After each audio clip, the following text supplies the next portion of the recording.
ನಮಸ್ಕಾರ ಸ್ನೇಹಿತರೆ, ಕನ್ನಡ ಆಲ್ ಚಾನಲ್ಗೆ ಸ್ವಾಗತ ಸುಸ್ವಾಗತ. ಗೆಳೆಯರೆ, ಇವತ್ತು ನಾವು ಬಂದು ಎರಡು ಮೂವಿಗಳ ಬಗ್ಗೆ ಮಾತಾಡೋಣ. ಒಂದು ನಮ್ಮ ಕನ್ನಡ ಚಿತ್ರರಂಗದ ಟಾಕ್ಸಿಕ್ ಮೂವಿ ಮತ್ತು ಇನ್ನೊಂದು ದುರಂಧರ್ 2.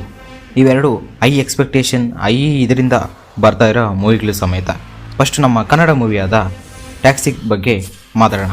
ಸ್ನೇಹಿತರೆ, ಯಶ್ ಅವರು KGF ಆದಮೇಲೆ ಯಾವ ಮೂವಿಗಳನ್ನೂ ಒಪ್ಕೊಂಡಿಲ್ಲ, ಎಷ್ಟು ಬಂದ್ರೂ ರಿಜೆಕ್ಟ್ ಮಾಡಿ ಕೊನೆಗೂ ಒಂದು ಮೂವಿ ಒಪ್ಕೊಂಡ್ರು, ಅದು ಟಾಕ್ಸಿಕ್ಕು. ಆಫ್ಟರ್ 3 ವರ್ಷ ಆದಮೇಲೆ ಒಂದು ಮೂವಿ ಕೊನೆಗೂ ಒಪ್ಕೊಂಡು ಎಲ್ಲ ರಿಲೀಸ್ ಮಾಡಿದ್ರು. ಇದು ಮನೆ ಗ್ಲಿಮ್ಸು ರಿಲೀಸ್ ಮಾಡಿದ್ರು. ಫುಲ್ ಎಲ್ಲ ನೆಗೆಟಿವ್ ಸ್ಪ್ರೆಡ್ ಆಗೋಯ್ತು ಗ್ಲಿಮ್ಸಲ್ಲಿ. ಏನೋ ಆ ರೀತಿ ತೋರಿಸ್ತಾ ಇದ್ದಾರೆ, ಇದು 18+ ಏನೋ.